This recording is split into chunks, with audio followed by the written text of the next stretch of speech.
आप सभी लोगों को नमस्कार। तो हम लोग एप्लीकेशन ऑफ हाइपर कॉन्जुगेशन में आज पढ़ते हैं हीट ऑफ कंबशन।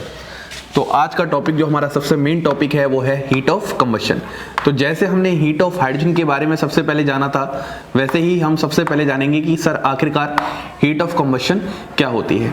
तो देखो, अगर मैं हीट ऑफ कंबशन को समझाने की कोशिश करता हूं तो यहाँ पर हम ऐसे बोल सकते हैं कि सर हमारे पास एक मोल ऑर्गेनिक कंपाउंड है और वह एक मोल ऑर्गेनिक कंपाउंड को यदि हम इन प्रेजेंस ऑफ एयर या फिर ऑक्सीजन, मतलब ऑक्सीजन की प्रेजेंस में क्या करें, वर्न करें, तो हमारे पास वहां पर क्या होगा, CO2 और वाटर का फॉर्मेशन होगा, कार्बन डाइऑक्साइड और वाटर का फॉर्मेशन होगा। तो इस ही रिएक्शन को बोलते हैं कंबशन रिएक्शन। और इस दौरान जो एनर्जी रिलीज होती है उसी को हम बोलते हैं हीट ऑफ कंबशन। और ये जो हीट ऑफ कंबशन होती है ये एक्सोथर्मिक रिएक्शन होती है, क्योंकि यहाँ पर एनर्जी क्या हो रही है, रिलीज्ड एनर्जी है ना। जब भी कभी रिलीज एनर्जी होती है तो वो प्रोसेस हमारे पास कैसी होती है, एक्सोथर्मिक इन नेचर। तो अगर मैं इस बात को आपको समझाऊं तो एक एग्जांपल लेता हूं, CH4 प्लस O2। हम लोगों ने एक मोल मिथेन ले लिया है। मिथेन एक एल्केन होता है, ऑर्गेनिक कंपाउंड होता है। अगर मैंने इसका ऑक्सीजन के साथ रिएक्शन करवाया तो यहाँ पर देखो CO2 और H2O का फॉर्मेशन होगा। अब आपको हमेशा एक कॉन्सेप्ट समझना है कि जब भी आपके पास कोई कंबशन रिएक्शन होती है तो उस कंबशन रिएक्शन में हमेशा ही कार्बन के कोरस्पॉन्डिंग आपका CO2 बनता है और हाइड्रोजन के कोरस्पॉन्डिंग आपका H2O बनता है। मतलब मोस्ट ऑक्सीडाइज्ड प्रोडक्ट जो होते हैं वही फॉर्म होते हैं और इसी को हम बोलते हैं कंबशन रिएक्शन। तो अब इस रिएक्शन को अगर मैं बैलेंस करता हूं तो यहाँ एक कार्बन, यहाँ एक कार्बन, यहाँ पर 4 ऑक्सीजन है तो यहाँ पर 4 हाइड्रोजन है, तो यहाँ पर भी आप 4 हाइड्रोजन कर दीजिए। अब आप ऑक्सीजन को बैलेंस कर दीजिए, यहाँ पे 4, 2 और 2 4 और यहाँ पर आप 2 कर दोगे, तो ये आपके पास एक फुली बैलेंस रिएक्शन है और इसी को आप बोलते हो कंबशन रिएक्शन। और आप मान लीजिए इस दौरान एनर्जी क्या होगी, रिलीज्ड एनर्जी होगी -x किलोजूल पर मोल। तो इसी को हम बोलते हैं हीट ऑफ कंबशन। इतनी बात सबको समझ में आ रही है। अब सवाल आ रहा है कि सर मान लो इसकी जगह हमें अगर एक जनरल रिएक्शन लिखनी हो, तो अगर मैं आपको जनरल रिएक्शन थोड़ा सा बताऊं, general reaction for combustion reaction, तो आज के बाद हमेशा याद कर लेना कि CXHY प्लस, जहां पर X क्या बता रहे हैं, नंबर ऑफ कार्बन एटम, और Y क्या बता रहे हैं, नंबर ऑफ हाइड्रोजन एटम। तो हमेशा होता है X प्लस Y/4 O2। देखो ये 4 सिर्फ Y के नीचे है, ठीक है, जहां पर आपका फॉर्म होगा XCO2 plus Y/2 molecules of water. तो ये जो रिएक्शन है ये आपकी एक जनरल रिएक्शन है। मतलब आपको किसी का भी यदि कंबशन रिएक्शन लिखना हो तो आप इस रिएक्शन की हेल्प से आराम से आसानी से लिख सकते हैं, जहां पर कार्बन की संख्या क्या है X और हाइड्रोजन की संख्या क्या है Y। तो इतनी बात हो चुकी है। अब हमें समझना है बहुत अच्छे से कि सर कौन कौन से फैक्टर्स हैं जिन फैक्टर्स पे हमारी हीट ऑफ कंबशन वर्क करती है। लेकिन उससे भी पहले मैं अगर आपको एक बात बताऊं तो मैं ये बताना चाहता हूं कि सर आखिरकार हमें कंबशन रिएक्शन या हीट ऑफ कंबशन हमें पढ़ना ही कहाँ है। हमें ये पढ़ना है सबसे पहले एल्केन के केस में हो सकता है, एल्कीन के केस में हो सकता है, एल्काइन के केस में हो सकता है, ऐसे ही साइक्लो एल्केन हो सकते हैं, साइक्लो एल्काइन हो सकते हैं। तो ये सभी केसेस हैं जहां पर आपको हीट ऑफ कंबशन के बारे में स्टडी करनी है। अब इसके बाद ही मैं आपको स्टार्ट करता हूं ऐसे कौन कौन से फैक्टर्स हैं जो कि हीट ऑफ कंबशन को क्या करते हैं, प्रभाव डालते हैं। अब हम बात करते हैं ऐसे कौन कौन से वेरियस फैक्टर्स हैं जो कि हीट ऑफ कंबशन पे प्रभाव डालते हैं।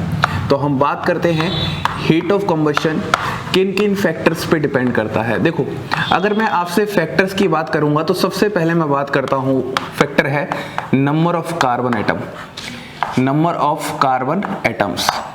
अब मेरे पास यहाँ पर मैं आपको इस बात को एक एग्जांपल से समझाने की कोशिश करता हूँ। मैं एक एग्जांपल लेता हूँ कुछ इस तरीके से, यहाँ पर आपके पास 3 कार्बन है, यहाँ पे आपके पास 4 कार्बन है और यहाँ पर आपके पास 5 कार्बन है। ये आपके पास 5 कार्बन है और मेरा सवाल है कि सभी का ऑक्सीजन की पर्याप्त मात्रा में रिएक्शन करवाया और सबसे CO2 और H2O बना, लेकिन सबसे ज्यादा हीट ऑफ कंबशन कहाँ होगी। तो आप देखो एक कॉन्सेप्ट समझो, अगर जहां पर ज्यादा कार्बन होंगे तो वहीं पर क्या होंगे, ज़्यादा हाइड्रोजन भी होंगे, और जहां पर ज़्यादा कार्बन ज़्यादा हाइड्रोजन होंगे तो वहीं पर उसी के कॉरस्पॉन्डिंग क्या बनेगा, ज़्यादा CO2 और ज़्यादा H2O, और ज़्यादा CO2 ज़्यादा H2O होगा तो वहीं पर ज़्यादा क्या होगी, स्टेबिलिटी, और अगर वहीं पर ज़्यादा स्टेबिलिटी भी होगी तो हम बोलेंगे जो रिलीज्ड एनर्जी होगी वो रिलीज्ड एनर्जी भी ज़्यादा कहाँ होगी, वहीं होगी। तो अगर रिलीज एनर्जी ज़्यादा होगी तो हम बोलेंगे एक्चुअली वो हीट ऑफ कंबशन को क्या करेगा, इंक्रीज ही करता है, क्योंकि हीट ऑफ कंबशन क्या होती है, एक्सोथर्मिक इन नेचर होती है। तो हम बोल सकते हैं यहाँ पर हमारे पास 3 कार्बन है, यहाँ पर हमारे पास 4 कार्बन है, यहाँ पर हमारे पास 5 कार्बन है। जहां पर नंबर ऑफ कार्बन एटम्स बढ़ेंगे तो नंबर ऑफ हाइड्रोजन एटम्स भी बढ़ेंगे, तो वहां पर CO2 और H2O भी बढ़ेंगे, तो स्टेबिलिटी इंक्रीज होगी, तो वहां पर रिलीज एनर्जी भी क्या होगी, इंक्रीज होगी, क्योंकि हमेशा स्टेबल प्रोडक्ट जब भी फॉर्म होते हैं तो उसके कॉरस्पॉन्डिंग एनर्जी रिलीज होती है।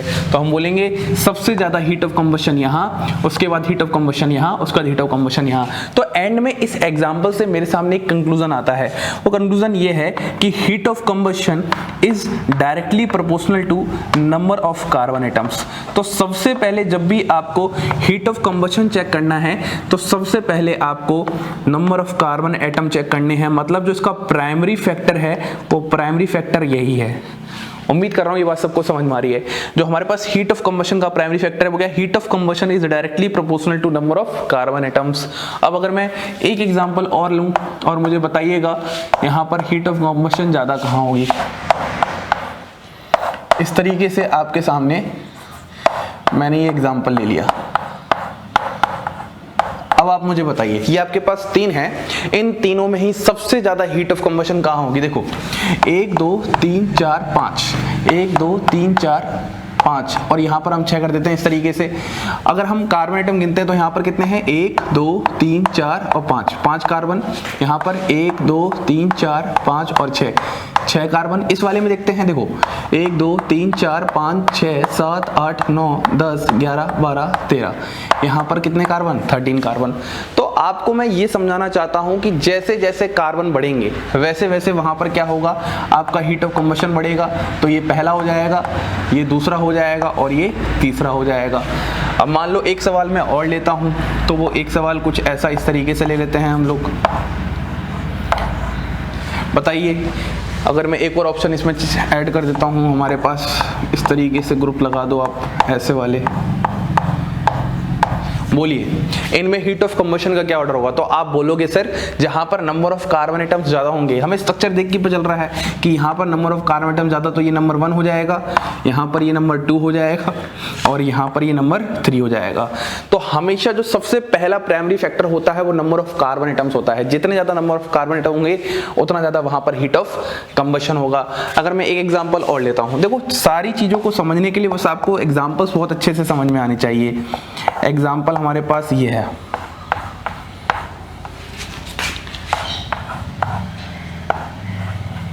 ये मैंने एग्जांपल ले लिए। अब मुझे बताइए यहाँ पर हीट ऑफ कंबशन क्या है। तो आप ये मत देखो कहाँ पर कितनी बॉन्ड है क्या है, हम हीट ऑफ कंबशन पढ़ रहे हैं तो आपको सीधे कार्बन एटम देखने हैं। तो यहाँ पर कार्बन एटम ज्यादा, तो ये नंबर 1, यहाँ पर फिर ये नंबर 2 और यहाँ पर ये नंबर 3। तो इस तरीके से आपके पास ये हीट ऑफ कंबशन का ऑर्डर आ जाएगा।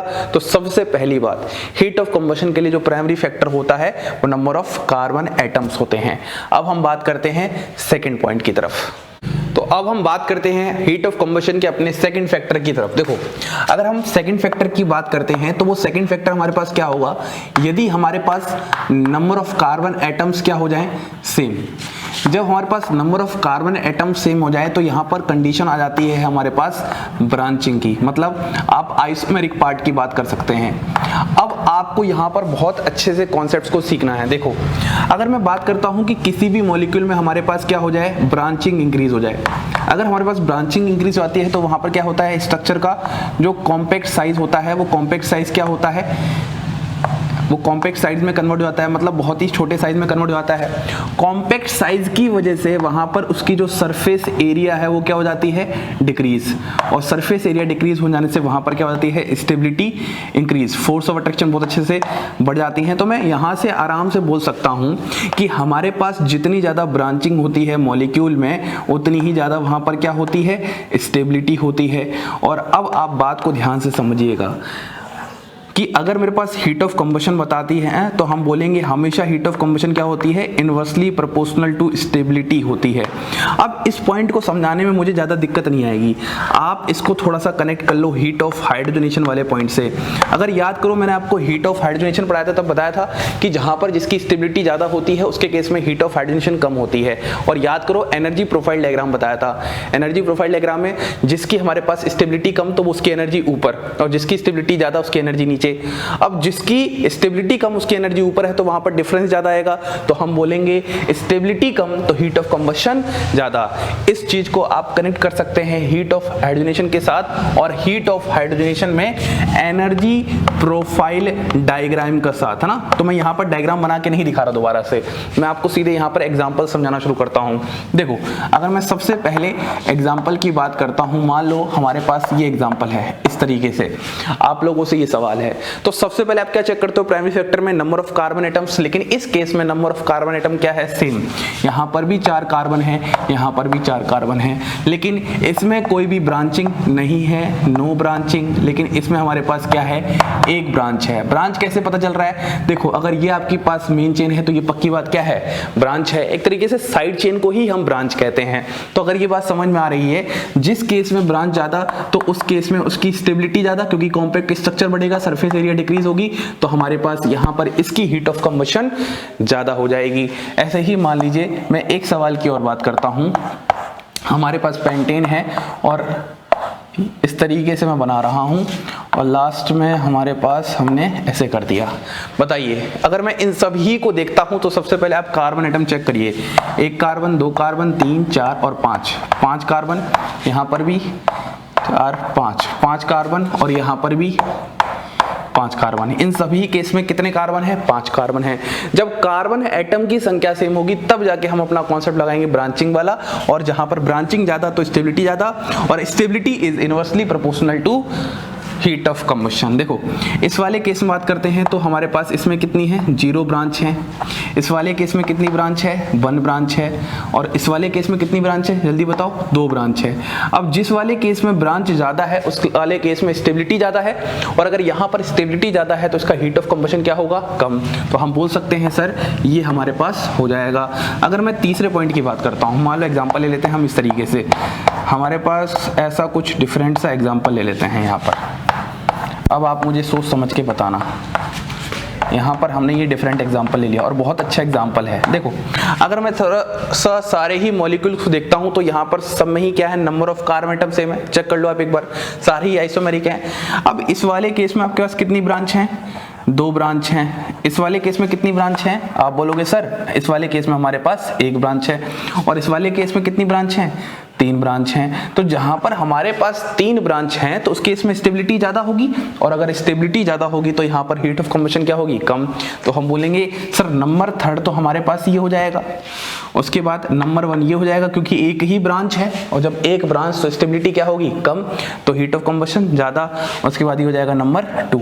तो ये आपके पास ऑर्डर आ जाएगा। मान लो एक सवाल की और हम बात करते हैं, यहाँ पर बहुत इंपॉर्टेंट बात है, और सवाल हमारे पास कुछ ऐसा आ जाए।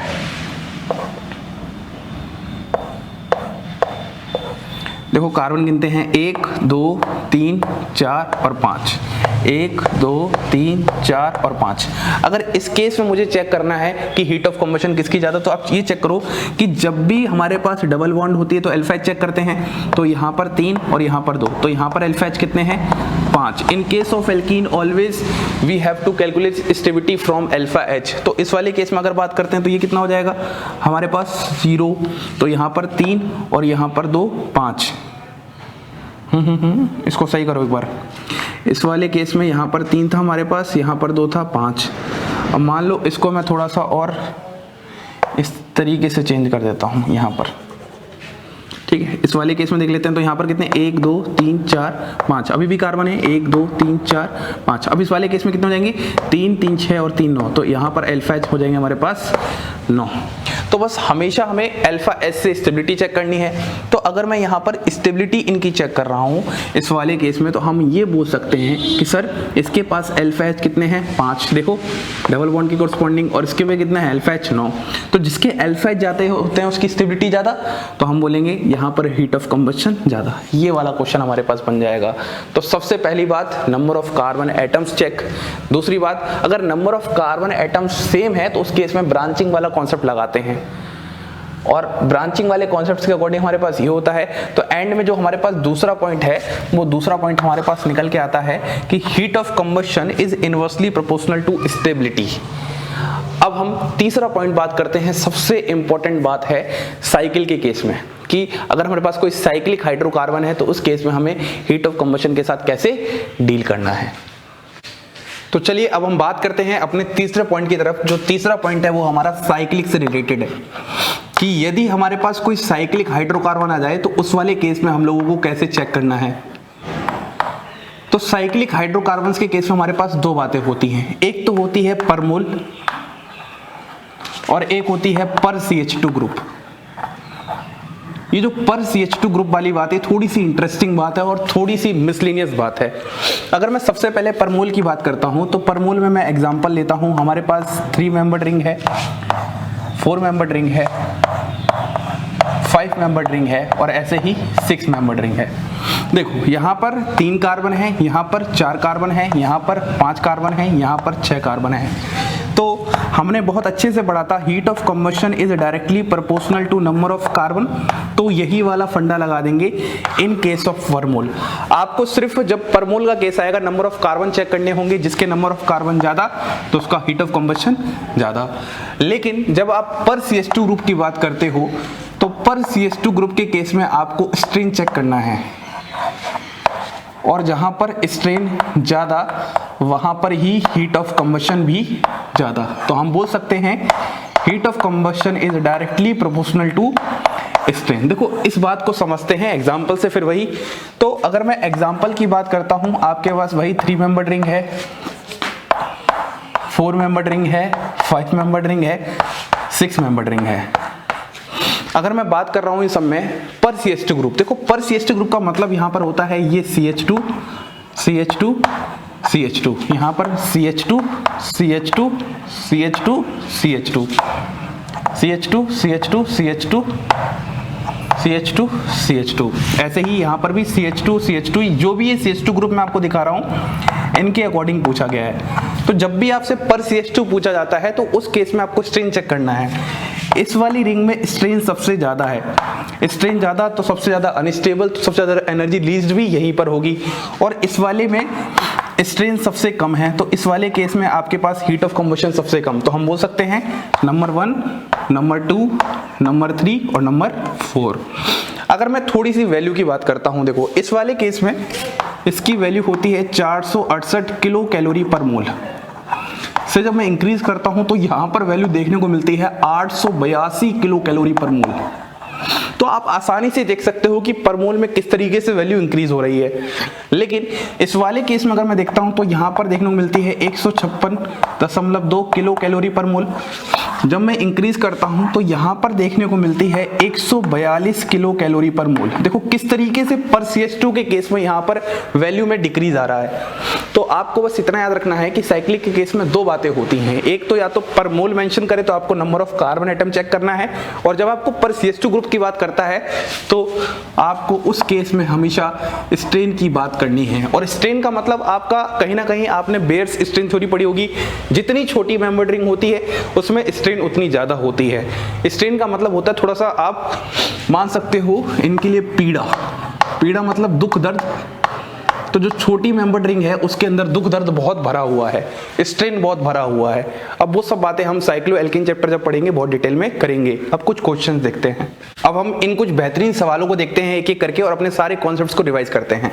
सबसे पहला point number of carbon atom देखना है, दूसरा point heat of combustion inversely proportional to stability, और तीसरा पॉइंट साइक्लिक वाले केस में दो बातें, पर मोल और पर CH2 ग्रुप। देखो पहले अगर मैं देखता हूं तो ये साइक्लिक कंपाउंड्स ही हैं, तो इनका ऑर्डर मुझे दो तरीके से बताना है, एक तो बताना है पर मोल और एक बताना है पर CH2 ग्रुप। सबसे पहले आप अगर पर मोल बताओगे तो आप यहाँ पर क्या देखोगे, नंबर ऑफ कार्बन एटम्स। देखो अगर मैं number of carbon atom check करता हूँ तो यहाँ पर इन सभी केस में आपके पास नंबर ऑफ कार्बन एटम कितने आ रहे हैं, 6 कार्बन 6 कार्बन 6 कार्बन और यहाँ पर भी 6 कार्बन, सभी केस में 6 कार्बन आ रहे हैं। अब देखो कितना बेहतरीन सवाल है, आपको पर मोल बताना है और पर मोल के लिए हमेशा वहां पर क्या चेक करते हैं, नंबर ऑफ कार्बन। तो यहाँ पर सारे कार्बन सेम है, जब भी पर मोल के केस में कार्बन सेम हो जाए तो उस समय पे हमेशा चेक करते हैं स्ट्रेन। तो अब अगर आप स्ट्रेन चेक करोगे जिसमें स्ट्रेन सबसे ज्यादा उस वाली जगह पर वहां पर हीट ऑफ कंबशन भी सबसे ज्यादा, तो हम बोलेंगे सबसे पहले नंबर 1, फिर नंबर 2 और फिर नंबर 3 और लास्ट में नंबर 4। उम्मीद करता हूं आपको सवाल समझ में आया। देखो जब हमने यहाँ पर number of carbon atom check किए तो 6 कार्बन, अगर यहाँ पर कार्बन की संख्या में वेरिएशन होता, जिसके कार्बन ज्यादा होते तो पर मोल के अकॉर्डिंग उसी का हीट ऑफ कंबशन भी ज्यादा होता, लेकिन क्योंकि यहाँ पर कार्बन सेम है तो हमेशा जब भी कार्बन सेम हो जाए पर मोल के केस में तो वहां पर स्ट्रेन चेक करेंगे, जिसका स्ट्रेन ज्यादा वहां पर अनस्टेबिलिटी ज्यादा, तो वहां पर रिलीज एनर्जी भी ज्यादा। देखो अगर मैं पर CH2 ग्रुप की बात करता हूं तो पर CH2 ग्रुप में क्या होगा, इसमें तो सिंपल सी बात है, इसमें तो कोई कार्बन का फंडा ही नहीं है, इसमें तो स्ट्रेन देखते हैं, यहाँ पर 3 कार्बन है, यहाँ पर 4 कार्बन की चेन है, यहाँ पर 5 कार्बन की चेन है, यहाँ पर 6 कार्बन की चेन है, तो इसका ऑर्डर हो जाएगा 1 2 3 4। देखो कितना इंटरेस्टिंग सा ऑर्डर आ रहा है, मतलब हमें ऐसा लगता है कि ये अपोजिट आना चाहिए था लेकिन अपोजिट नहीं आ रहा। पहली वाली बात बहुत इंपॉर्टेंट बात है, इसको आप ध्यान रखना। देखो दूसरी बात समझते हैं, तो अगर मैं कार्बन एटम गिनता हूं तो इसमें 6 और एक 9 कार्बन, इसमें भी 9 कार्बन, 8 कार्बन और 9 कार्बन। देखो इसको भी हम लोग 2 तरीके से करेंगे, साइक्लिक वाला है, एक पर मोल और एक पर CH2 ग्रुप। देखो पर मोल की बात करते हैं तो इसमें सबसे पहले हम number of carbon atom check करेंगे, तो एक बात पक्की है, ये जो तीसरा वाला है ये सबसे आखिर में जाएगा। अगर मैं इन तीनों की बात करता हूं तो इन तीनों में क्या हो जाएगा, तो इन तीनों में हमारे पास इस तरीके से देखना, यहाँ पर 2 ब्रांच, यहाँ पर 1 ब्रांच, यहाँ पर 3 ब्रांच, जिसकी ब्रांच सबसे ज्यादा उसकी स्टेबिलिटी सबसे ज्यादा तो उसका हीट ऑफ कंबशन कम। तो सबसे पहले आ जाएगा नंबर 1, उसके बाद आ जाएगा नंबर 2, उसके बाद नंबर 4 और लास्ट में आ जाएगा नंबर 3।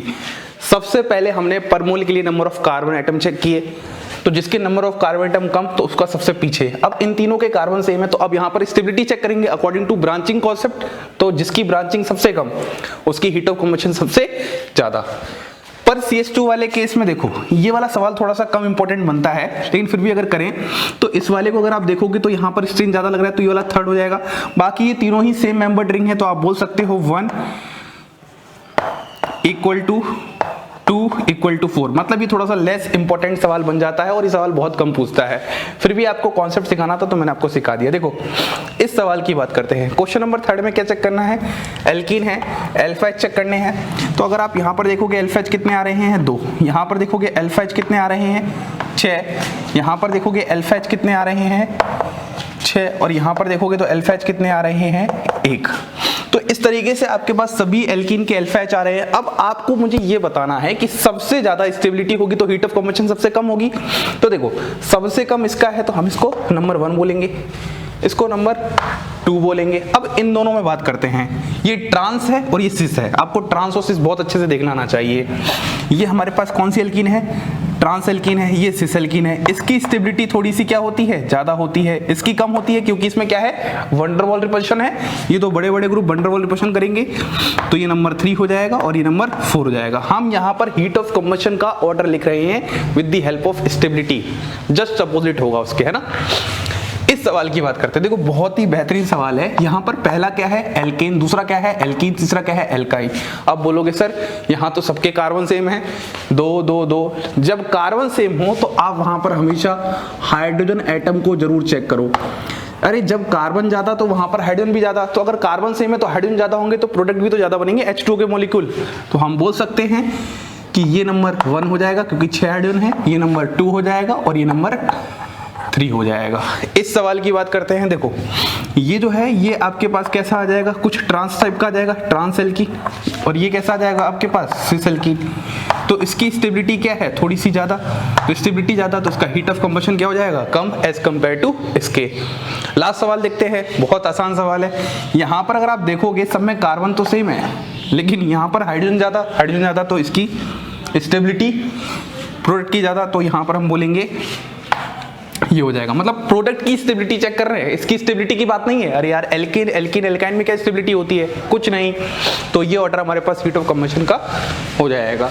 तो ये हमारे पास पूरा का पूरा टॉपिक था अपना हीट ऑफ कंबशन से रिलेटेड, जिसमें सबसे पहले हमने हीट ऑफ कंबशन का मतलब समझा, फिर वेरियस इंपॉर्टेंट फैक्टर्स समझे, जिसमें सबसे इंपॉर्टेंट साइक्लिक वाला पार्ट था, और फिर ये क्वेश्चंस की। इसी के साथ आप सभी लोगों को धन्यवाद।